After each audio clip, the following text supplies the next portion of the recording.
Hello, আসসালামু আলাইকুম সবাইকে। কেমন আছেন সবাই? আশা করছি সবাই অনেক অনেক ভালো আছেন। আলহামদুলিল্লাহ, আমিও ভালো আছি। আজকে অনেক দিন পরে একটা লং ভিডিও নিয়ে আসলাম আবারও। তো ফেসবুক সম্পর্কে কিছু কথা আজকেও শেয়ার করব। যেমন অনেকেই আছেন ফেসবুকের মধ্যে কন্টেন্ট বানান। তো তার মধ্যে কিছু মানুষ আছেন যারা নাকি কন্টেন্ট বানাইতে বানাইতে একদম কি বলে যে আপনার ধৈর্যের শেষ সীমানায় পৌঁছায় গেছেন। যা চেষ্টা করছিলেন অনেক কন্টেন্ট মনিটাইজেশনটা পাওয়ার জন্য, কিন্তু এখনও পাইতেছেন না। আসলে ফেসবুকের এই কন্টেন্ট মনিটাইজেশনটা এটা সম্পূর্ণ একটা ট্র্যাপ বলতে পারেন। এটার বিষয়টা হচ্ছে এরকম যে আপনারা পাইতেও পারেন, নাও পাইতে পারেন, কারণ ফেসবুকের যে অ্যালগরিদম এগুলা কিছুদিন পর পরই চেঞ্জ হয়। তাদের যে ক্রাইটেরিয়া এগুলা কিছুদিন পর পরই চেঞ্জ হয়। আমি যখন সর্বপ্রথম ফেসবুকের মধ্যে কন্টেন্ট বানানোর যে আগ্রহটা আমার জন্মায়, তখন ফেসবুকের যে রুলস ছিল, তখন অ্যাডস অন রিলস এটাও ছিল না। তারপরে অ্যাডস অন রিলস যুক্ত হয়েছে, তখন ছিল শুধু ইনস্ট্রিম অ্যাড। তখন ইনস্ট্রিম অ্যাডটা পাওয়ার জন্য আপনার পেজের জন্য শুধু এটা প্রযোজ্য ছিল, তখন প্রফেশনাল মোডও ছিল না আইডির জন্য। তখন পেজের মধ্যে লাগতো আপনার 10,000 ফলোয়ার প্লাস 6 লক্ষ মিনিট ওয়াচ টাইম লাগতো। লং ভিডিওর মধ্যে লাস্ট 60 দিনে 6 লক্ষ মিনিট ওয়াচ টাইম হয়েছে, প্লাস আপনার 10,000 ফলোয়ার থাকতে হবে। তারপরে ফেসবুক কী করলো, এই ক্রাইটেরিয়াটাকে ছোটো করে 5,000 follower plus 60,000 minute watch time দিল আর কি। ওয়াচ টাইম, ভিডিও ওয়াচ করতে হবে। তারপরে কি করলো, কিছুদিন পরে এটা উঠাই দিয়ে দিল কন্টেন্ট মনিটাইজেশন। আর এই কন্টেন্ট মনিটাইজেশন তো একটা সোনার হরিণই বলতে গেলে। ফেসবুক ওদের ইচ্ছা মতো যেটা মন চায় ওইটাই করতেছে। তো কন্টেন্ট মনিটাইজেশনের জন্য যে ক্রাইটেরিয়া দরকার, তারা একটা নির্ধারণ করে একটা ক্রাইটেরিয়া দেয় নাই। তারা কি করছে, নো ক্রাইটেরিয়া মিট লেখা দিয়ে দিছে। এখন আপনি সারাদিনটা চেষ্টা করেন, তারপর আপনাকে উইকলি চ্যালেঞ্জ দিব, উইকলি চ্যালেঞ্জ পূরণ করতে থাকেন, কিন্তু কন্টেন্ট মনিটাইজেশনের দেখা আর পাবেন না। আমি দীর্ঘদিন যাবৎ চেষ্টা করতেছি, আমার ভিডিওতে মোটামুটি পলিসি ইস্যু একটার মধ্যে আসে না। পলিসি ইস্যু যেন না আসে ওই রকমভাবেই চেষ্টা করে ভিডিও বানাই। তারপরেও যে কী কারণে কন্টেন্ট মনিটাইজেশনটা পাইতেছি না, এটা আমি নিজেও জানি না। তবে ফেসবুক তো উচিত ছিল ফেসবুকের যে তারা একটা নির্দিষ্ট একটা লিমিট নির্ধারণ করে দেওয়া, যে আপনারা 10,000 ফলোয়ার বা 5,000 ফলোয়ার থাকতে হবে, বা 6 লক্ষ মিনিট ওয়াচ টাইম থাকতে হবে, বা এতকে ভিউজ থাকতে হবে। একটা ক্রাইটেরিয়া ওদের দেওয়া উচিত ছিল। তারপরে ফেসবুক কী করতেছে, ফেসবুকের আগের যে একটা অ্যালগরিদম ছিল, ভিডিওর কোয়ালিটি ভালো থাকলে ভিডিওগুলো ফেসবুক অটোমেটিক্যালি রিকমেন্ড করতো। তখন এই ভিডিও যারা পছন্দ করে, এই ক্যাটাগরির ভিডিও, এই ভিডিওগুলো ওদের সামনে নিয়ে যেত। এইখান থেকে অনেক ভিউস আসতো, 1 লাখ, 2 লাখ, 5 লাখ, এমনকি 1 মিলিয়ন পর্যন্ত ভিউস আসতো। কিন্তু বর্তমানে ফেসবুকের অ্যালগরিদমটা সম্পূর্ণ চেঞ্জ হয়ে গেছে আমার মতে।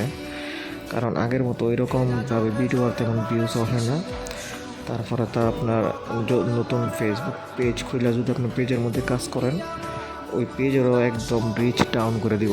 রিকমেন্ড বলতে গেলে করেই না ফেসবুক। কী কারণে যে এরকম হয়ে গেছে এটা আমি বলতে পারি না। তবে ফেসবুকের মধ্যে কন্টেন্ট মনিটাইজেশনটা পাওয়াটা যে একদম সোনার হরিণ হয়ে গেছে, এটা এখন বুঝতে পারতাছি। আমার মতে আর ফেসবুকে তেমন ওরকমভাবে চেষ্টা করে খুব লাভ হবে না আমার মনে হয়। অনেক চেষ্টাই করতেছি, লাভ হবে একটা সময় গিয়ে, অনেক অনেক চেষ্টা করতে হবে।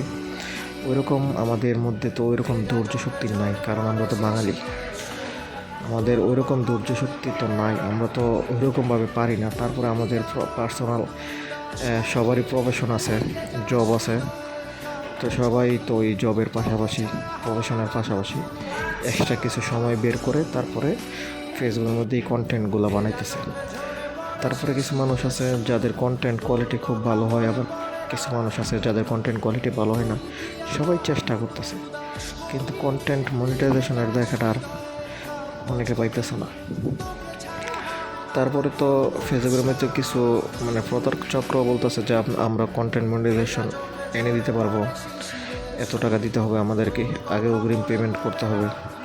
তারপরে পেমেন্ট করার পরে দেখা যাবে কি মানে কন্টেন্ট মনিটাইজেশনের তো আসবেই না, টাকা নিয়ে উদাও হয়ে গেছে। তারপরে মেসেজ দিবেন, মেসেজে রিপ্লাই দিবে না। তো এরকম করে যদি ওরা 10টা লোকের কাছ থেকে 500 করে টাকা নিতে পারে, তো 5,000 টাকা ওর ইনকাম হয়ে গেল। কিন্তু যে অ্যাড চালু করলো ফেসবুকের মধ্যে, যে স্পন্সর অ্যাড চালু করলো, তার ওই জায়গায় শুধু 500 টাকা খরচ হইলো। ওই 500 টাকার মধ্যে ওই 4,500 টাকা ওই ইনকাম করে নিয়ে পালায় গেল 1-2 দিনের ভিতরে। তাহলে এটা তো ওর লাভ না। কিন্তু আপনারা তো মনে করতেছেন যে না, আসলে ওর কাছে আমার আইডি বা পেজের লিঙ্ক দিলে হয় আমার কন্টেন্ট মনিটাইজেশন লাইনে দিব। বাংলাদেশটাই একদম একটা বাটপার প্রতারক চক্র হয়ে গেছে। চেষ্টা করেন সবাই, চেষ্টা করলে ইনশাল্লাহ সফলতার দেখা অবশ্যই পাইতে পারেন। আমারও ইদানিং সিচুয়েশনটা ভালো না, আমার আম্মা অসুস্থ, তারপরও মানসিক দিক দিয়ে মানে শান্তির মধ্যে নেই। সব দিক মিলিয়ে জিলাই মানে একটা চাপের মধ্যে আছি। ওই কারণেই আগের মতো ভিডিও পোস্ট করা হয় না।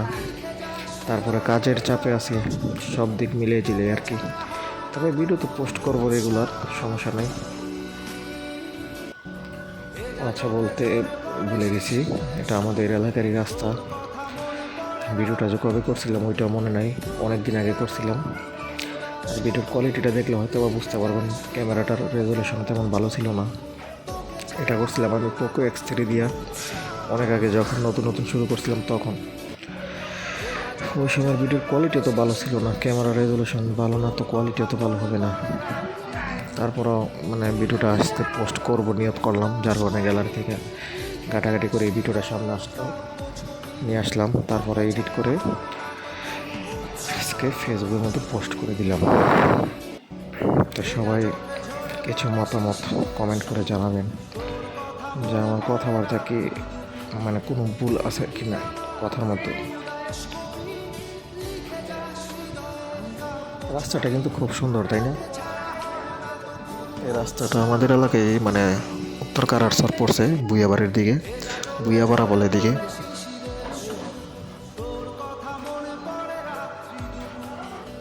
গ্রামের রাস্তা তো বাইক চালায় খুবই মজা পাওয়া যায়। ওই সময় মনটাও ফ্রেশ ছিল, মানে ভিডিও বানানোর জন্য বের হয়ে গেছিলাম। আর বর্তমানে আমার মোবাইলের মধ্যে অনেকগুলো ভিডিও আছে, মানে এখন যদি একটা না রেগুলার পোস্ট করি তো 1 মাসের মতো পোস্ট করতে পারবো। যার কারণে নতুন কোনো ওরকমভাবে ভিডিও আর করতেছি না। ওইগুলো পুরোনো ভিডিও আস্তে আস্তে এডিট করে করে ফেসবুকের মধ্যে পোস্ট করতেছি। আগে সামনে শেয়ার মামার আমি ডাক দিয়েছিলাম, শেয়ার মামাটা অসুস্থ ছিল। যদি অসুস্থ না হয়তো তা আরও স্পিডে মানে দৌড়ায় পাওয়া যেত। আমি যে ডাক দিয়েছি, ডাক দেওয়ার বয়সটা আমি কেটে দিয়েছিলাম। ভয়েসের কোয়ালিটিটা ভালো ছিল না, এই কারণে ভয়েসের কোয়ালিটিটা মানে কেটে দিয়েছিলাম। রাস্তাটা দিয়ে আমি যখন ছোটো ছিলাম তখন সৈয়দনগর আমার নামের বাসায় যাতায়াত করতাম আমরা পায়ে হেঁটে। যখন বড় হয়ে গেছে এখন তার এদিক দিয়ে যাওয়া আসা হয় না। এখন তো অটো রিক্সা মিশো কত বেশি আছে। বড়ইতলা থেকে সৈয়দনগর বাস স্ট্যান্ড 10 টাকা 5 টাকা লাগে, ওইদিকেই চলে যাই। এই রাস্তাটা খুব পরিচিত একটা রাস্তা, ছোটোবেলা আমার আম্মায়েরা অনেকে দিক দিয়ে যাতায়াত করছেন নানার বাড়িতে। তখন আমরা ছোটো ছিলাম, একটু একটু মনে আছে।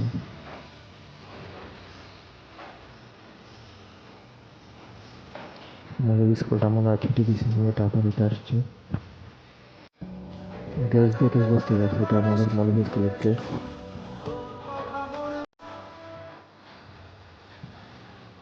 ভিডিওটা অনেক লং ভিডিও ছিল, যার কারণে ওইরকমভাবে পোস্ট করা হয় নাই। কিন্তু এখন তো আর ভিডিও করি না, আর এই জন্য চিন্তা করলাম যে পোস্ট করি, গ্যালারিতে তো কইরাই আছে। আর যারা দেখার ওরা তো দেখবেই, আর যারা ইগনোর করার ওরা তো ইগনোর করবে, কিছু করার নাই। মানে সর্বশেষে বলতে চাই, কন্টেন্ট মনিটাইজেশনটা মানে পাবো কি পাবো না এটা আমি বলতে পারি না, তবে চেষ্টায় আছি, দেখি আল্লাহ পাক কপালে কী রাখছে। তো সবাই ভালো থাকবেন, থাকবেন, সুস্থ থাকবেন, আর আমার জন্য দোয়া করবেন। হ্যাটার্স যারা আছে তারা তো অবশ্যই নিন্দা করবে, তাদের তো এটাই মানে কাজ। আর কারা কারা যে ভাই হ্যাটার্স এটাও আমি চিনি। আমার বন্ধু বান্ধবের মধ্যে অনেকেই আছেন যারা আমার ভিডিওগুলো পছন্দ করেন না।